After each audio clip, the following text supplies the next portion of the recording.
He is the Curator of Collections and Education at Clermont. I hope most of you have been to Clermont. Are there some of you who have not been to Clermont? Well, you've got to get there and you'll be more enticed, I'm sure, after Geoff's program, but just I think an amazingly important historic place, and not to mention just to walk around on the grounds is a pleasure in and of itself.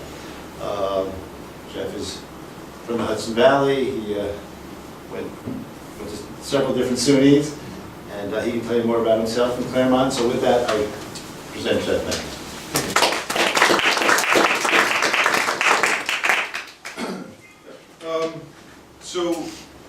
Clermont is now a state historic site. It was home to the Livingston family for 7 generations, from the 18th century till the 20th century. The story actually starts quite a while ago, and I was actually thinking earlier, are you guys familiar with how New York was settled? It was kind of settled different than other colonies. It was initially settled by the Dutch East India Company, who gave out large patents on land. You had to buy them, in theory, from the natives, and then you would rent them to tenants. And that continued when the English took over the colony in 1664, and then there was the brief time in 1673 when the Dutch were able to take the colony back before surrendering it again in 1674. So our story actually starts with this gentleman right here. This is Robert, the First Lord. He arrived in New York in the winter of 1674, 1675. He had intended to come over as a fur trader.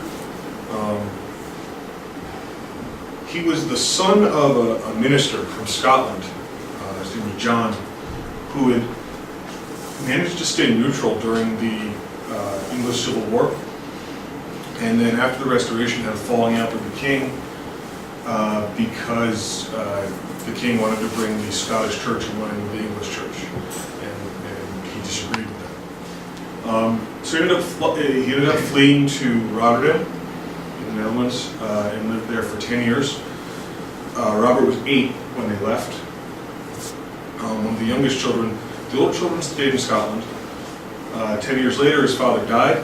He goes back to Scotland and isn't impressed.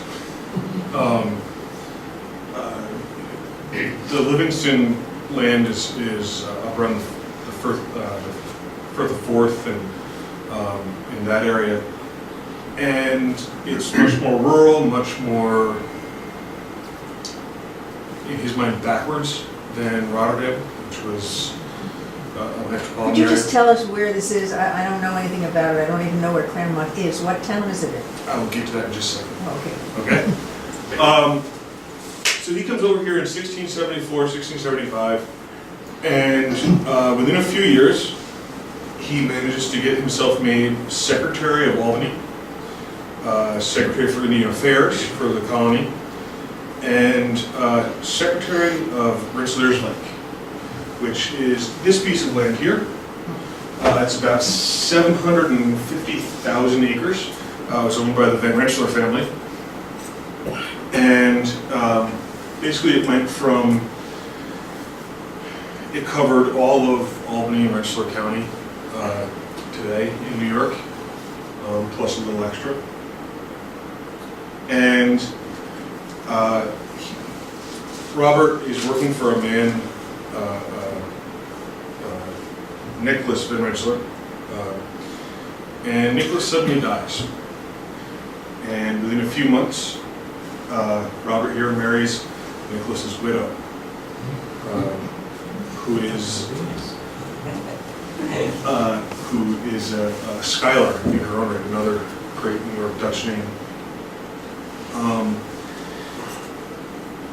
And with marrying her, he, under the law at the time, inherits Nicholas's debts, which he promptly pays off with money he set aside, and then takes part of the Van Rensselaer patent for himself as payment for paying off those debts. This sets off years, about 5 or 6 years of lawsuits and incriminations between Livingston and the Rensselaers, which finally ends when the governor of the colony takes the senior Van Rensselaer men and Livingston into a room, and they hammer out an agreement in private where Livingston returns the land, keeps all the money he collected from the rents on that land while he was there, and then a year and a day from that date, he's issued a patent for his own land. He purchased 2,000 acres here on the Hudson River and 600 acres over on the Taconic Mountains, right where the Massachusetts border is now. And when he was issued this patent, they were joined. So it was about 168,000 acres of land. Again, he was,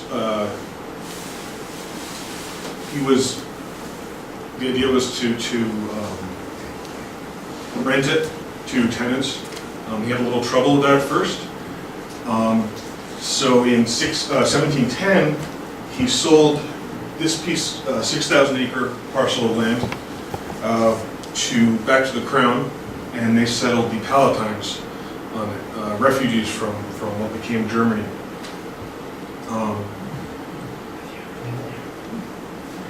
It was an interesting idea and very clever on Livingston's part.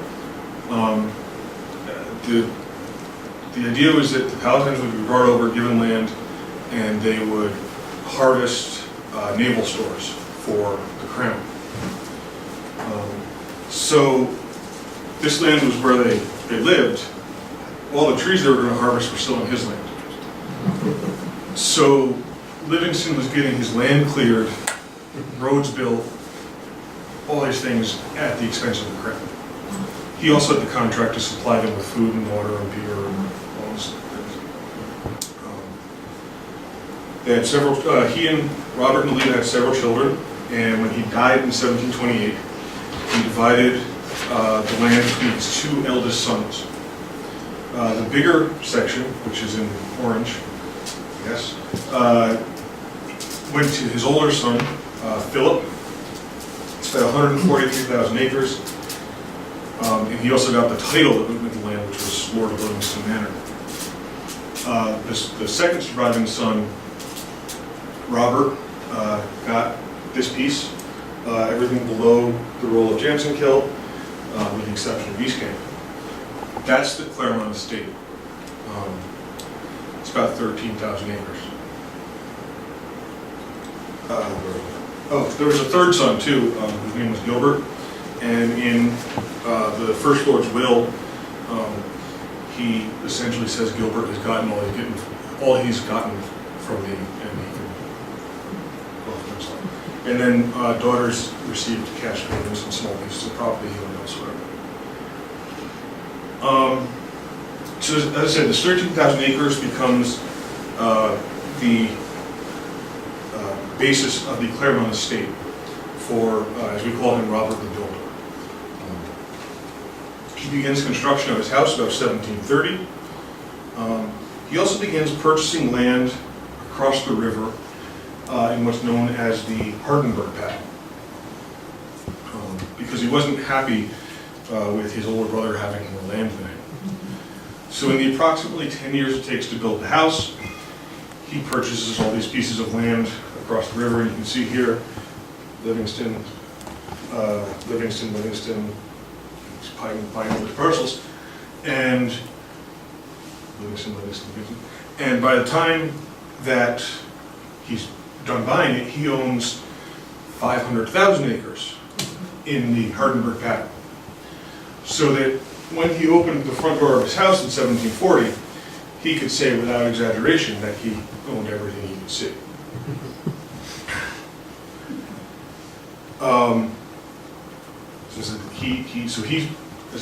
He built the house, purchased a lot more land for the estate. He has one child, a son named Robert. This is him.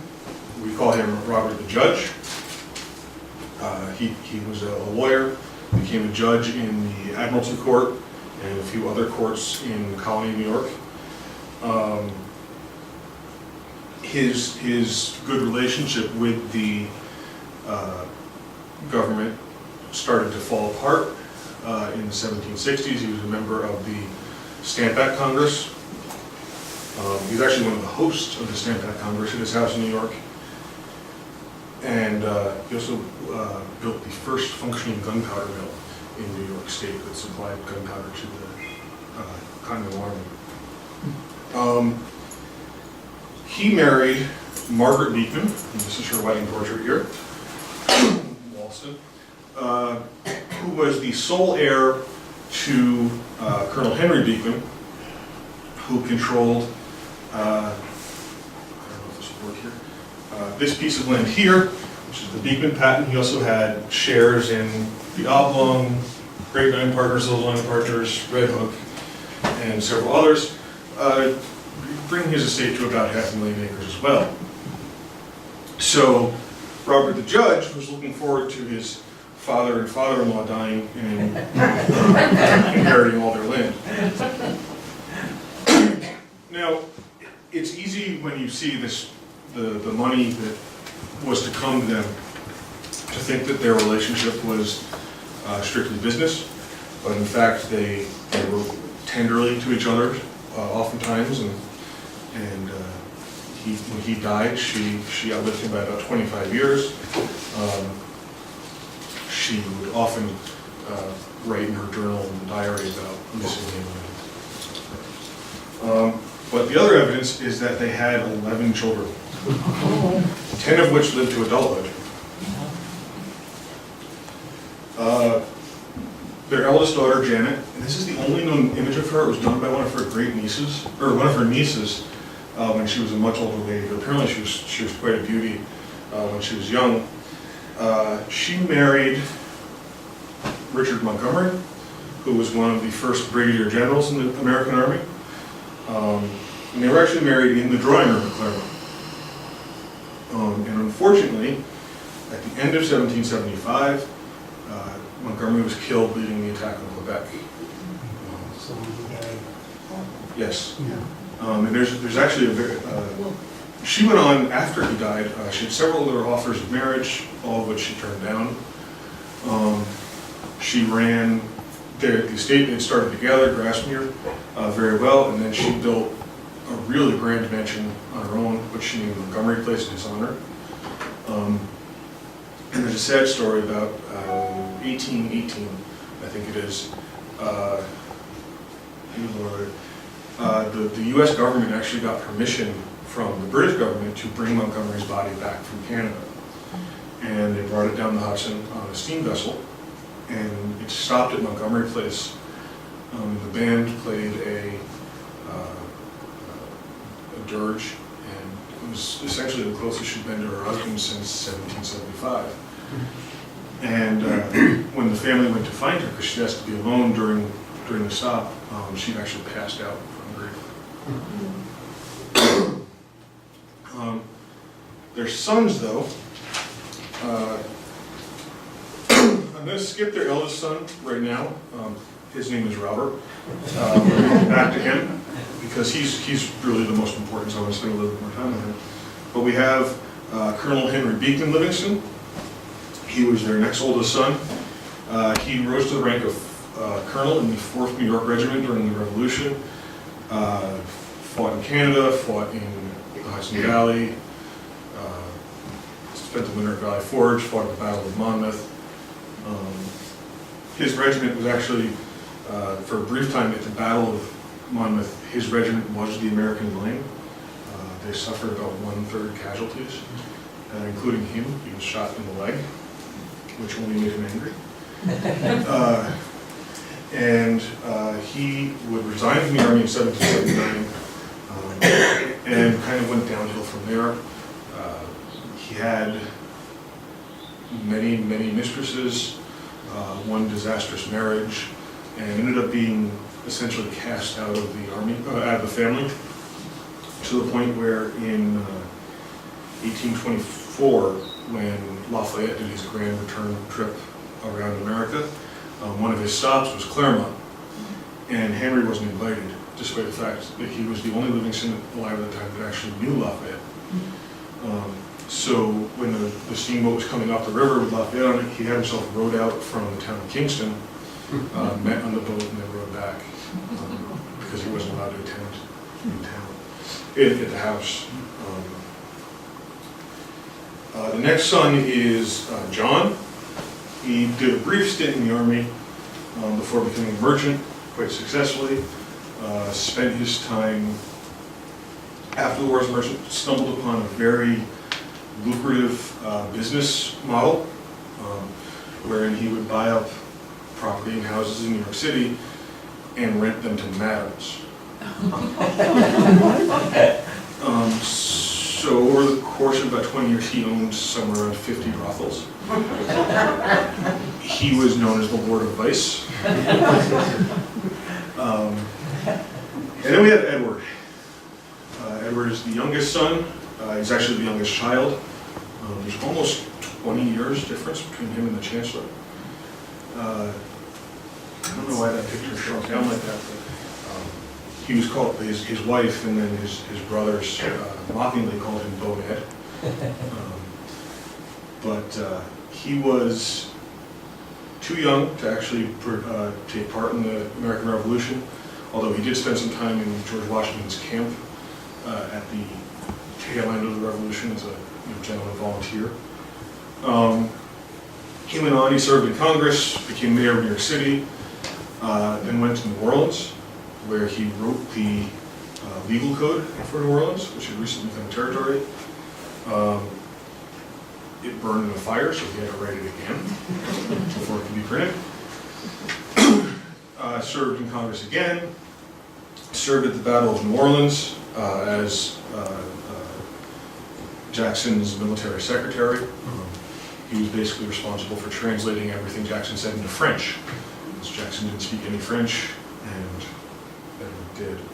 Went on to serve as as Jackson's Secretary of State during his presidency.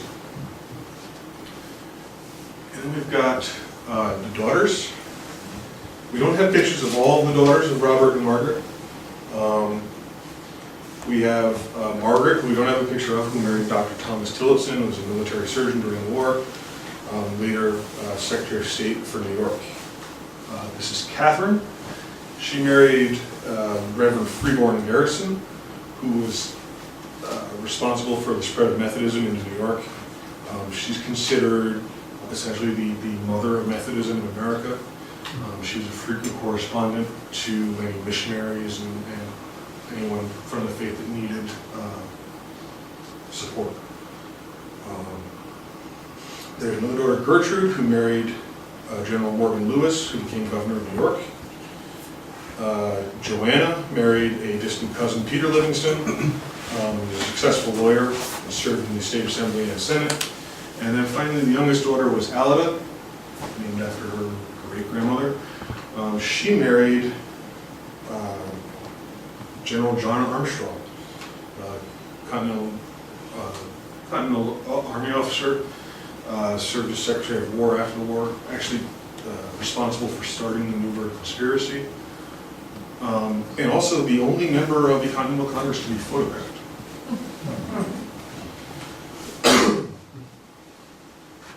So, getting back to their eldest son, we have Robert Livingston. This is the, as we call him, the Chancellor. He was a member of the Committee of Five that drafted the Declaration of Independence.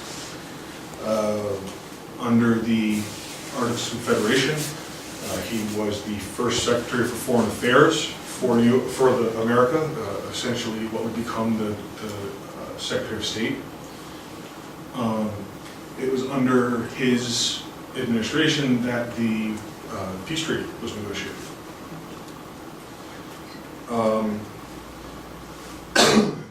He drafted the New York. He was one of the chief drafters of the New York State Constitution in 1777. Under that Constitution, he became Chancellor, which was his name, which was the highest judge in New York. Ultimately, all appeals cases could go to him if they felt they needed to go that far. He also, instead of the way New York Constitution was set up, instead of the governor having the right to veto, it was a committee that included the governor, the chancellor, and 3 members of the Supreme Court. So he was responsible for that. As chancellor, he swore in George Washington to his first term in office when the capital was in New York, because there were no Supreme Court justices at the time. So he was the highest judge they could find. He was actually great friends with Washington. They were frequent correspondents during the war, and then after the war, all things military and all that.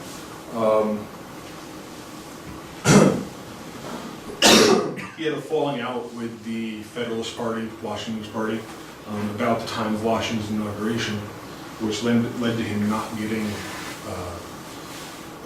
any political office during Washington's administration. Essentially, it was Hamilton. Hamilton did not come along. And then the next president was John Adams. John Adams had hated him since he met him.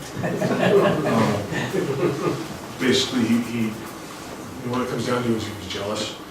He thought everything came too easy to Livingston, from money to intelligence to he never seemed to have to work for anything. But when Thomas Jefferson becomes president, he offers Livingston the role of Secretary of the Navy, which he turns down. But he does accept the role of Minister to France, diplomat to France. This is really the height of Napoleon's power. It was over, and he's tasked with keeping the port of New Orleans open to America. They weren't really sure what was going on. Spain and France had this off and on relationship during the Napoleonic Wars, but both sides seemed poised to close the port to American trade. By that point, this is 1800, 1801, America had essentially spread to the Mississippi, and those western areas depended on the Mississippi for their existence. So after years of negotiating, at the same time, the war with England is starting back up again, and France suffers setbacks when it becomes Haiti, and Napoleon isn't sure what he wants to do. And so he actually starts planning for and putting together an expedition that's going to go to Haiti, crush the rebellion, and then he wants him to go to New Orleans and basically shore up France's claim on Louisiana. And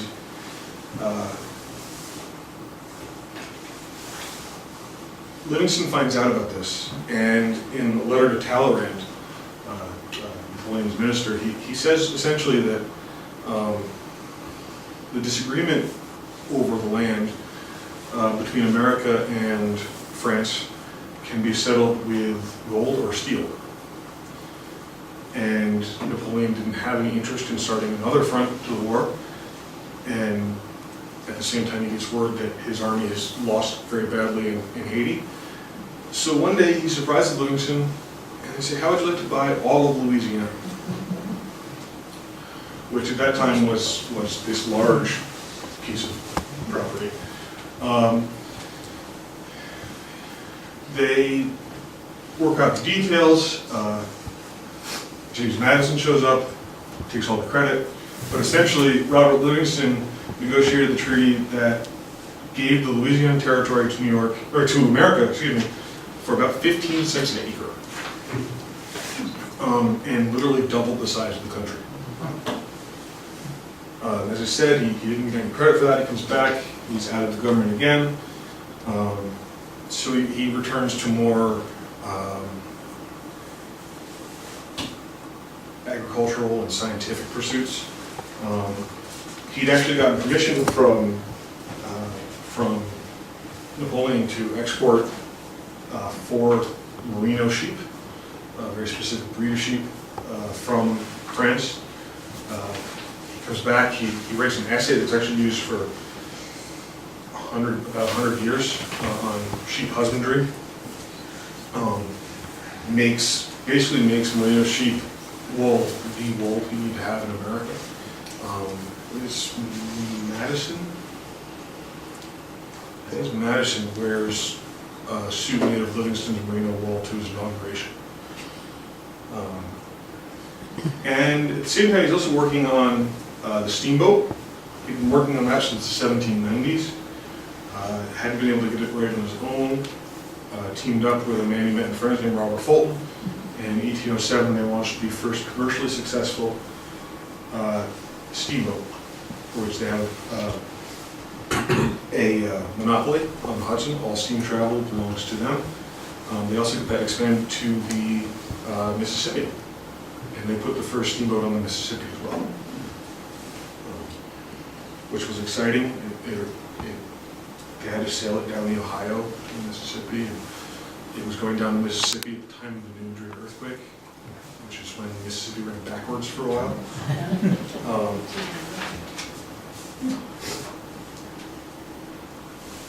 So I should step back for a second. The Chancellor, he goes to Congress in 1775 at 28 years old. His grandfather, Livingston, Robert the Builder, dies in June of that year, right about the time of the Battle of Bunker Hill. His father dies very unexpectedly and very suddenly in December of that year. And then his maternal grandfather dies in early January of 1776. So when he goes back to Congress in the spring of 1776, at the age of 29, he's gone from being the grandson of great landowners to owning about 1 million acres of land. Several thousand tenants owe him their farms. So instantly he becomes one of the most influential men in Congress. That's why he gets put on the Committee of 5. It's also why the British don't like it, among other things. But in 1777, they launch a 3-pronged attack on the Hudson River Valley. The most famous prong is the Burgoyne prong that came straight down the Champlain Valley. They were stopped at the battles of Saratoga in September and October of 1777. It was the first time that a British army surrendered to an American army. Actually, Henry Beekman Livingston was at that battle as well. There was another wing that came down and tried to come up the Mohawk Valley. They were stopped at Fort Stanwix, what's now Rome, New York. And then there was a third wing that was supposed to come up the Hudson River and meet those other two at Albany. The idea being that they would separate New England from the rest of the colonies. And New England being the troublemakers, they could limit that out. But General Howe decided to go and attack Philadelphia, which meant he left only about 3,000 men to come up the river, only. So they sailed up the river. The river was blocked at Fort Montgomery. If you're familiar with New York Coast, it's basically where the Bear Mountain Bridge is now. Henry Beekman had actually been one of the men to construct the fort, and the Chancellor actually arranged, as a member of the New York government, for the chain to be built. The iron came from his cousin, Robert the Third Lord's iron mill, who also was the one that owned land here and owned mines here in Salisbury. So there's a very good chance that iron from Salisbury was used in those chains. The British came up the river, they attacked the forts from the land side, which was unexpected, took them, and then pulled the chains up and took them back and used them for what they needed them for. They continued north, burned Kingston, which was serving as New York State capital. That's a great little cartoon from 1778 showing the burning of Kingston. It's from a British paper, so it actually shows Indians doing the attacking and burning. There were no Indians in that part of the campaign. It was all British regulars. They then crossed the river and attacked the area just what was Dutchess County, in Dutchess County, and eventually came to Clermont and burned the Clermont house down, as well as the Chancellor had built his own house on the property, and about 24 other outbuildings were all burned to the ground.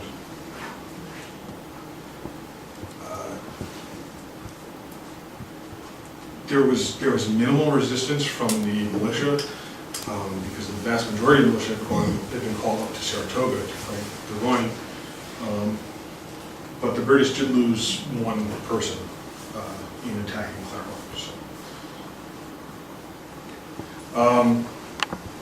Margaret Beacon had been planning for months though.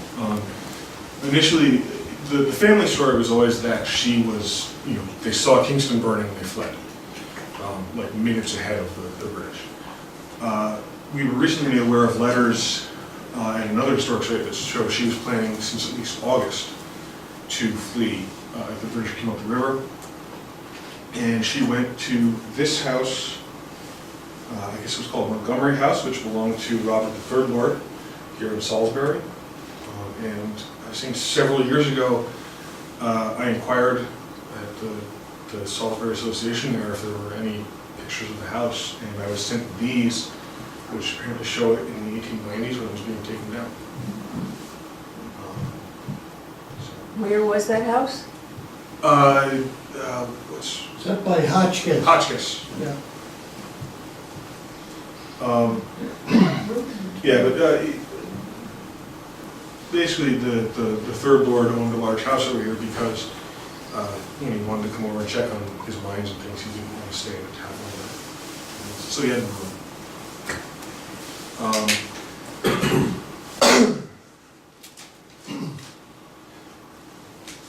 Margaret, and this is her later, this is actually post-war, but transition feel here. She returns to Clermont in the spring, has someone build her what she calls a hovel, I'm sure it wasn't,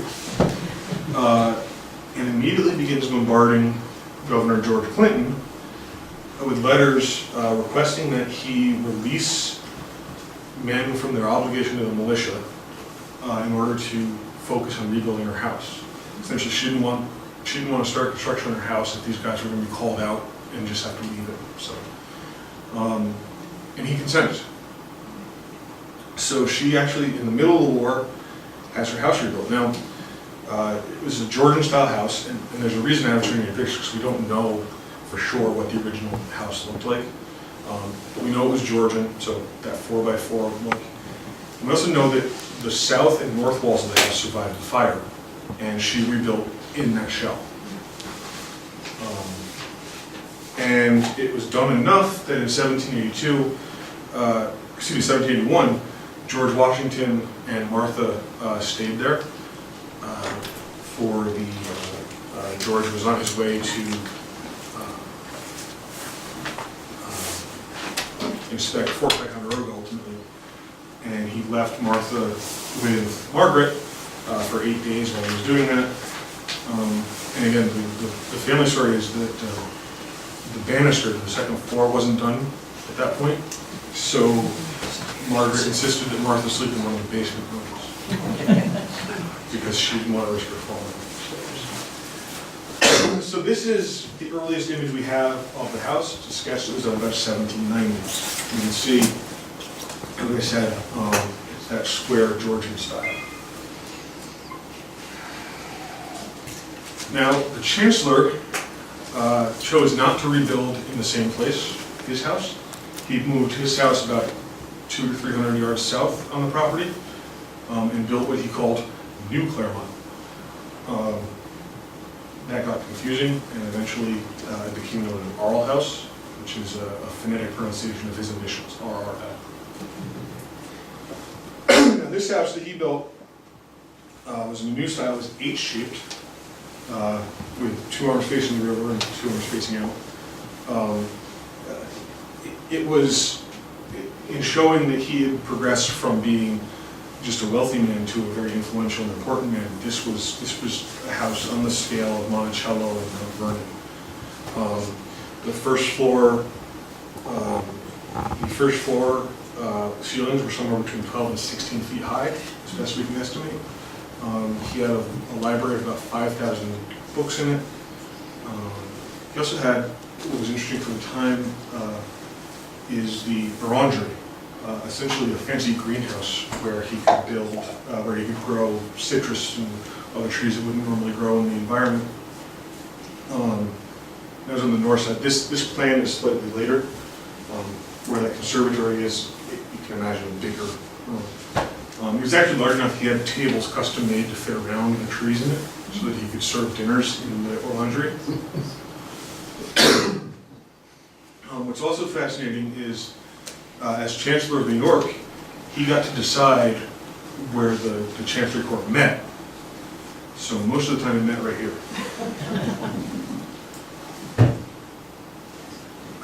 And when he died, there was something in the something along the lines of 60 chairs in this space and this space.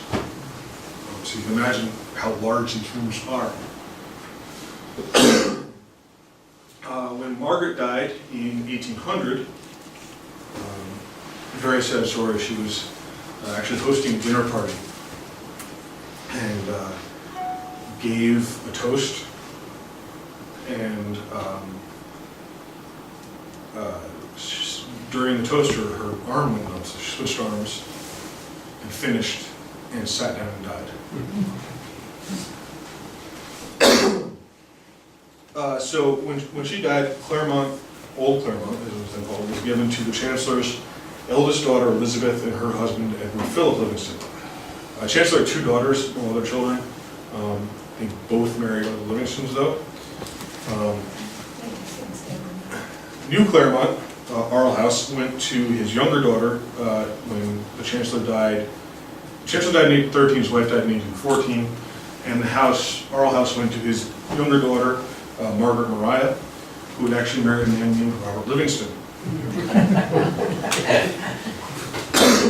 Their son, Montgomery Livingston, inherited the house from them. He was a very, very minor member of the Hudson River School of Art, and eccentric.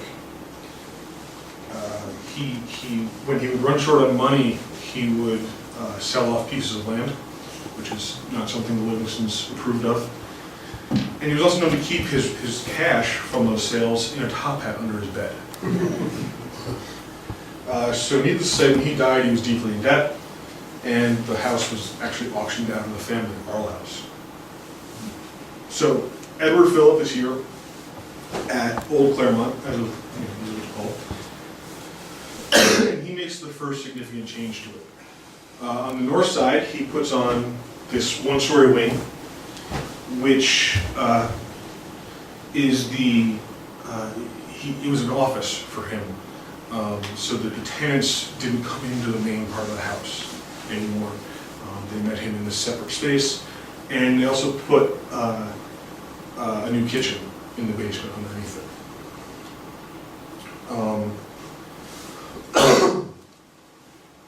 And approximately when was that they added that? That wing went on about 1815. He later added a 1-story wing on the south side of the house as well, which was initially separated into 3 apartments for important serving staff, but then was later opened up for the family's use. Now, when they passed, the house went to their son, Clement Livingston, whose name is actually spelled Clermont, because I guess they run out of spaces for Roberts. He was probably the most, he lived in the house during the 1860s and 70s and the 80s, and he's probably the most rural. his journals are, I mean, we have piles of these, and they are essentially just details of the rain and the weather and you know what's growing when and where and how it's coming and how it tastes when he eats it, and that seems to be what he was content to do. He was really the epitome of the gentleman farmer.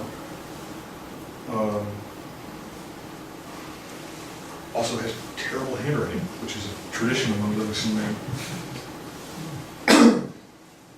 He has 2 children, a daughter and then a son, John Henry. John Henry is actually going to be the last Livingston man to live in the house. In an interesting twist, when Clement dies, the house actually skips John Henry and passes to John Henry's oldest daughter, Catherine, who's over there.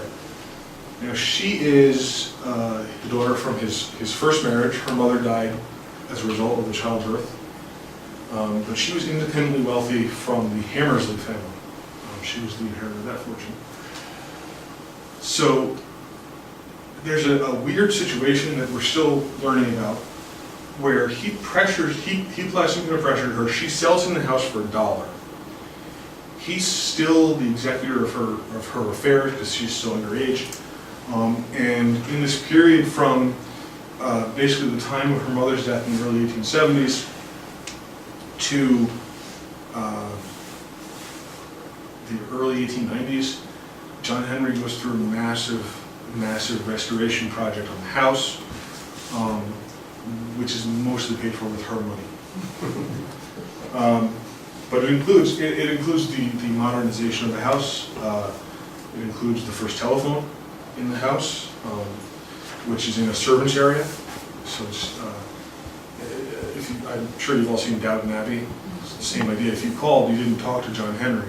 You talked to his butler, and he would pass a message on. But it also included things like plumbing. John Henry was a big fan of plumbing. He puts 11 bathrooms in the house. He also sets up a system of cisterns and pipes and things that collect rainwater in the attic and also pipe water down. Clermont is on a plateau kind of in between 2 hills. Water comes down off the upper hill into the house. Water heater so they can have hot water on demand. Meanwhile, his relationship with Catherine falls apart, and she ends up moving to England with her husband and their first 2 children, and only sees her father twice more. It's actually a very sad story, which we'll be exploring in a new exhibit starting in June.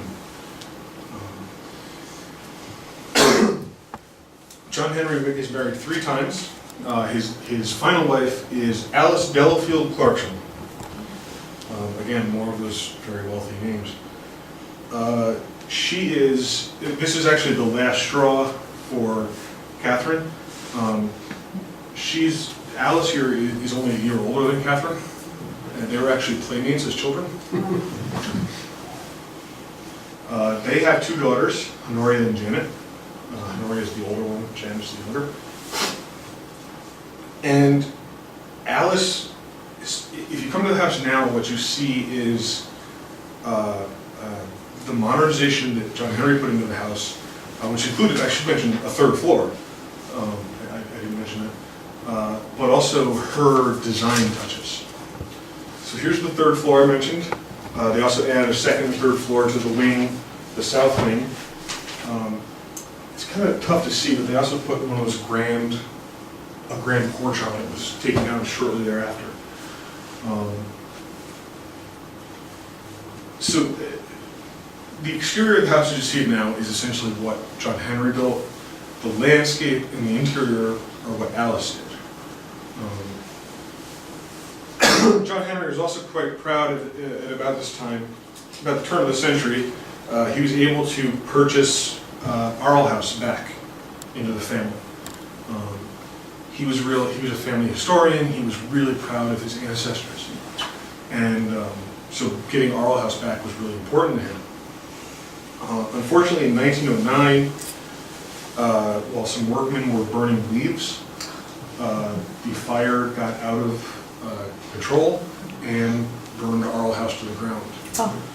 A few years ago, a researcher found a letter from Alice to her mother.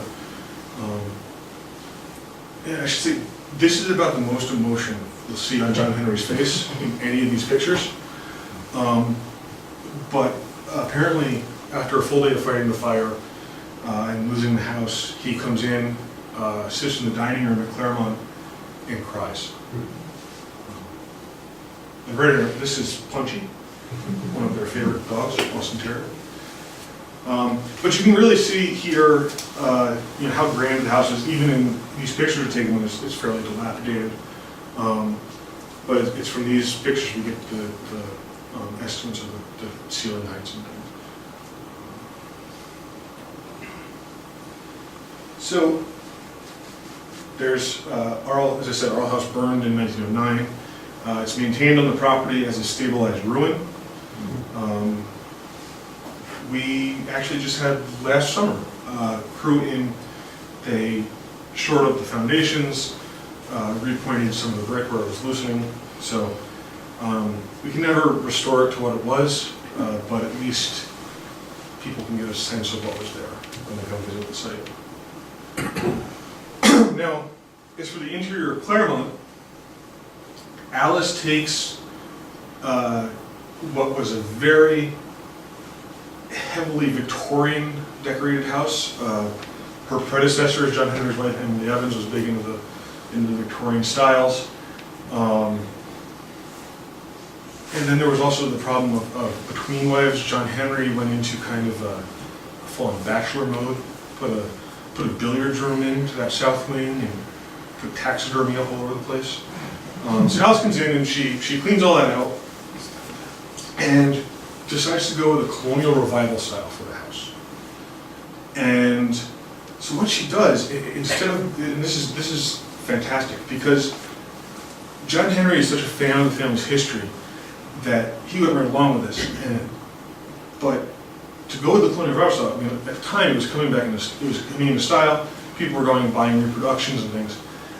The Livingston family had taken all this furniture from across the centuries and stuck it in the attics and stuck it in the barns. So she went out and I'm sure she didn't do it, I'm sure she had people do it, but brought in all this furniture. So their colonial revival chairs are chairs from the 18th century. So one of our, I don't think I did a picture later, but in the dining room, you still see it if you come today, is a large portrait of Andrew Jackson that was given to John Henry by his step-grandmother, who had been married to Jackson's duty collector at the Port of New York, who was found to have embezzled over $1.1 million in 1836 money, fled the country and eventually worked out a deal where he paid back $100,000 and kept the rest. Here's another example. This is our drawing room. So this is, again, pre-Alice and post-Alice. And the post-Alice stuff looks much like what you're going to see today. She also, especially after they returned from, they did about 6 years in Europe, with only Spartacus back, she did a whole new reckoning of the exterior grounds, putting in a walled garden, spring garden, wilderness garden. There were gardens for the children. There was a garden specifically for cutting flowers to have in the house. So she really, the exterior is what, when you come to Clermont today, the exterior is what she envisioned. Over there in the pool, that's Rufus. Alice, in addition to Alice had a few great loves. She loved her children, she loved gardens, she loved art, and she loved animals. And we know that she had at least 20 different breeds of dogs, while she was at the house. We don't actually know the number of dogs. There's a pet cemetery on the property that dates to her time. She also had peacocks. There's a peacock named Solomon. There was a goat named Hercules, I think it was. But horses, petting, they had guinea pigs when they first became fashionable as pets.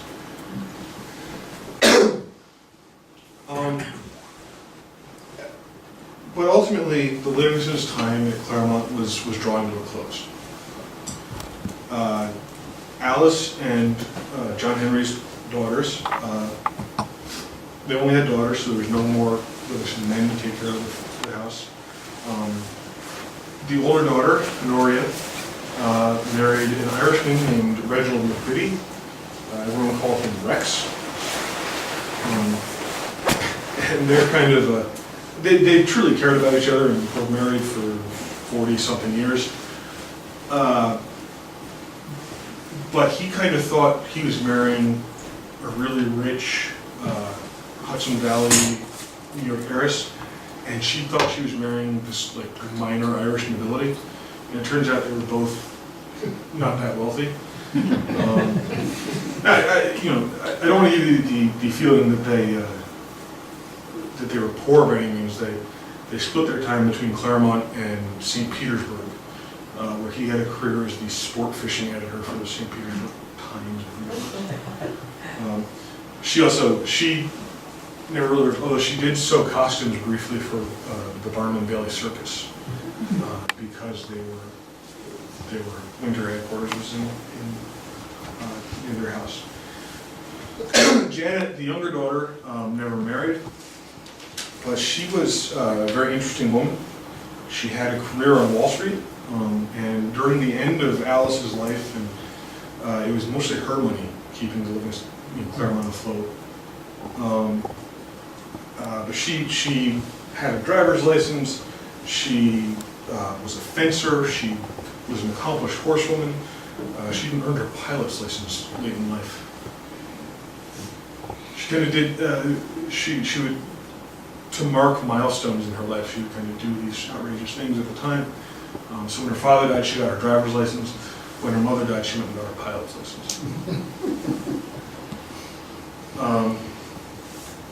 In the early 1940s, they had to close Clermont. They couldn't afford to heat it any. So Alice and Janet moved into this house, which was known as Clermont Cottage. These are both on the property.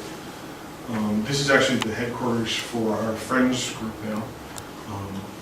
It's a fascinating piece of reuse.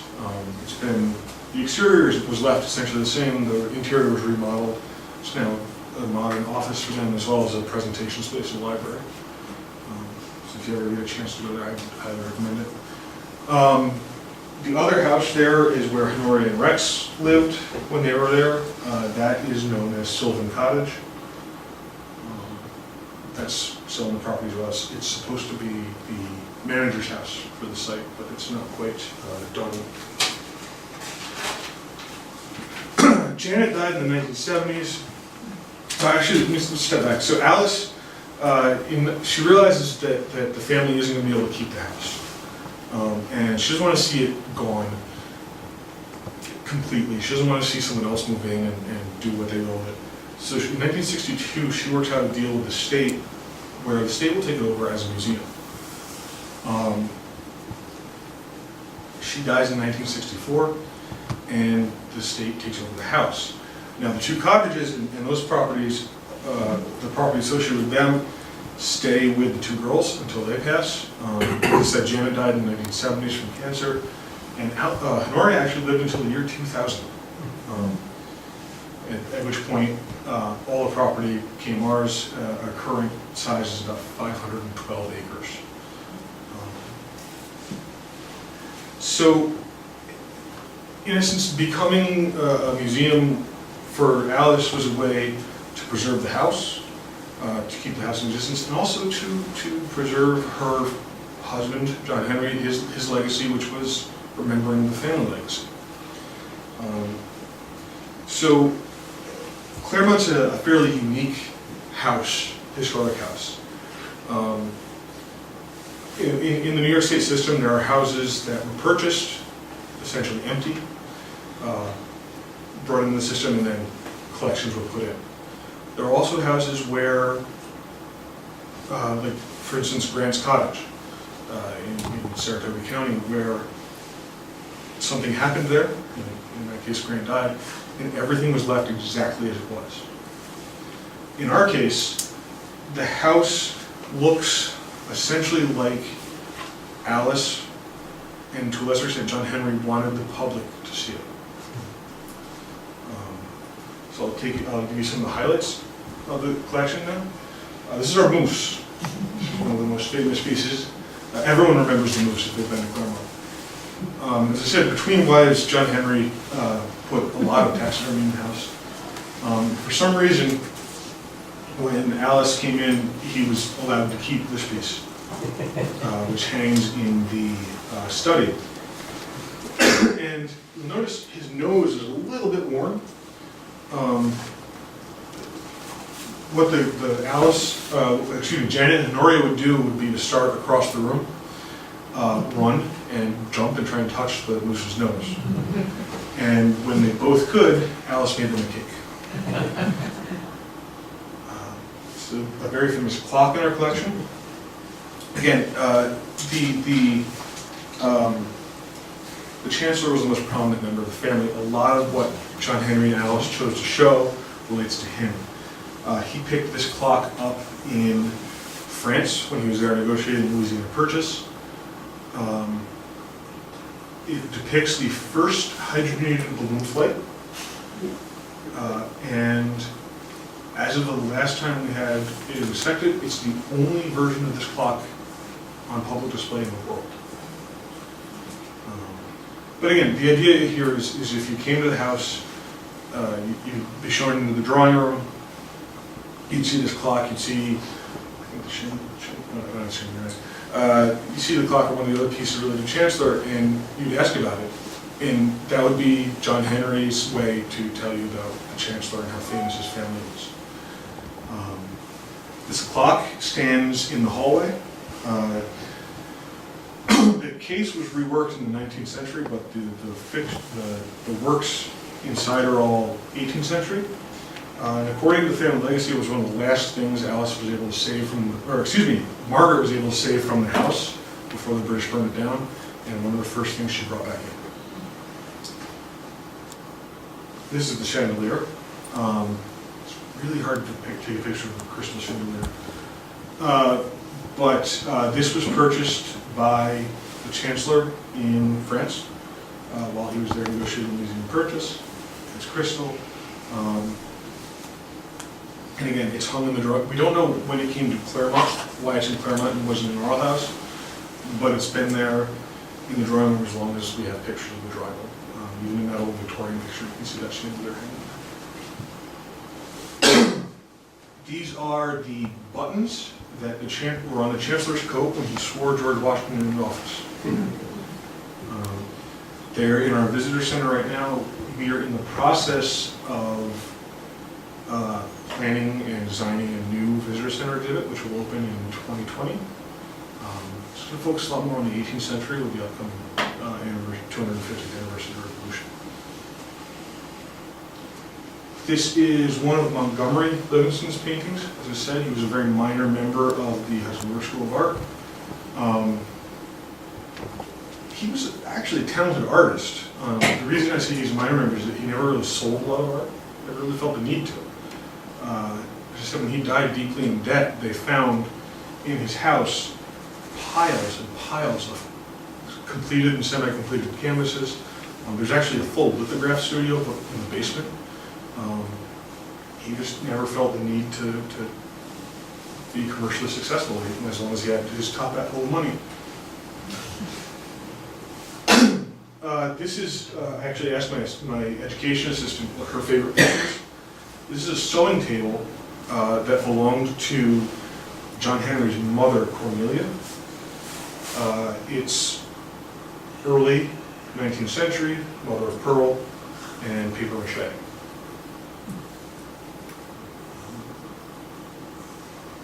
And this is just one of the large sections of books.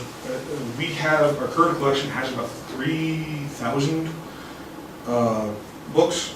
As I said, the Chancellor one had 5,000 books. But we have 3,000 volumes that run from the 16th century all the way up into the 1960s. Our dining room, again, heavily influenced by the Chancellor and Margaret. The chairs are actual 18th century chairs that were recovered in the early part of the 20th century by Alice. All the silver you see, and what you can't see, is they bear the crest of the Livingston family. They belong to the Chancellor, again, a way an avenue to talk about the Chancellor.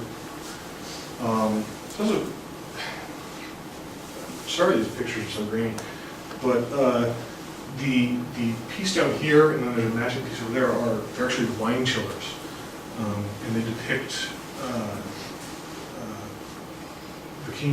the last king and queen of France before they were beheaded. And we believe that the Chancellor picked them up in France, which was actually kind of risky when he was spending as much time as he was with Napoleon, Talleyrand, and other members like that, to be collecting pieces of royal ephemera. As I mentioned, John Henry put in 11 bathrooms during his time at Clermont. This is the last one still viewable by the public.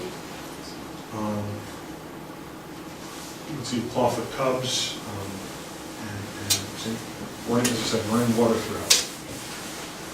And this is the library. This is that south wing of the house.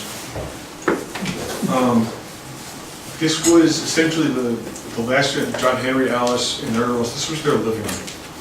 You can kind of tell the furniture looks a little more comfortable than the rest of the house. We know the girls had their tutors in here. Again, collections, large collection of books, Montgomery, Livingston paintings on either end of the building, either end of the room. I mentioned Alice loved art. This is a piece by her. She was quite an accomplished sculptor. This is her two daughters and their nurse Ollie, and two of her favorite dogs, Gobi and Peggy, done in a classic Greek style and mounted as a frieze above the fireplace in the study. She never took a single art lesson in her life, but during her life did exhibit in France and Italy and New York. That's it. Any questions? The last time I was there was quite an extensive renovation going on the interior. How is that coming along? It's complete. Yeah, I mean, there's a constant upkeep on the house. Yeah. Right now, we have no major plans in the interior. The last one was kind of an emergency repair on the ceilings. Yes. I'm wondering if the journal that I think it was Clermont had on planting results, weather results, is being studied by other people who are interested in comparative We weather. actually have a horticulturist. You have a what? A horticulturist who does children's programming a lot and adult programming too. And she's actually in the process of trying to bring back Clermont. Clement had two specific breeds of potato that he grew at the site, and she's in the process of trying to get those brought back. She's working with Cornell to try and restore those breeds. Is Clermont open in the winter? And I have one other question about the collection. Yeah, I should tell you that. We are open for tours from mid-April to the end of December, usually the week before Christmas we close. The grounds are always open from about 8:30 in the morning to sunset. And what about those notebooks that the farmer took? Are those available for researchers? You'd have to make an appointment or request, yes. What's happened to all the paintings and artwork done by Montgomery? It's, we have a few of the big ones and a few of his sketches. The rest has gone, there's some collectors that want it. You know, there are people that have picked it up. They want a Hudson River School piece, but they can't afford a church or a coal, so they get a Montgomery. There's a few in galleries around, but basically when Arl House was auctioned off, it was the interior, the contents were auctioned off as well. So they went So they were basically dispersed at that time? dispersed, yeah. Yeah, they pop up. There was a show, I think in the late 90s, at a gallery in New York City. They did a retrospective on it. Sorry, who? A gallery in New York City in the late 90s collected several pieces into a little zone. Yes? What's your role at Clermont, your position? You give public presentations, obviously. I'm the curator of collections and education. So I am responsible for taking care of, we actually have a agency-wide support staff. That's it's known as People of Island. That's where the conservators for our agency work. So I'm the go-between for the site and them. If I find something's deteriorated or broken or something, I contact them and we make arrangements to have it repaired. Anything that's going out, I review that. In the education role, I oversee the guide staff, the education assistant, any tour groups and school groups. It's a full day. Yeah. Does the state of New York give you good funds for? We are one of the better funded sites. We are, the state classifies their sites by letter, and A, B, and C, and we're an A site, based on our size and historical importance. I wonder if you could just describe for people who have not been there as a visitor, the scene, that the view across from the house is the whole Catskill in the front. Yes. It's dramatic. This is actually the back of the house. I only had one. I didn't put a good picture of it in, but the front of the house actually sits on a bluff above the Hudson River. So when you step out the front door onto the front patio, you have an unobstructed view across the river, miles and miles up and down and across. It's beautiful. Anytime the air can come, it's a beautiful site. Do the Livingstons of any of them own anything across the river still? Not that I know of. So what happened was the chancellor ended up, he actually gave, of what he inherited across the river, he gave 5,000 acres to the people of Kingston after the burning. He also then divided up the rest of the property between his brothers and sisters, which there were 10 of them, so they got small parcels of 25 to 35,000 acres each. And then subsequently, most of the stuff on the west side of the river was sold out of the family. The east side of the river, the Livingstons tended to, I guess you could say, follow a more Dutch style of inheritance where they would divide among the children instead of giving everything to one child. So the properties just continued to shrink and shrink and shrink, which is why we're now 512 acres. But I mean, along the river, every neighbor up and down, the house was originally built by the Livingstons. Thank you.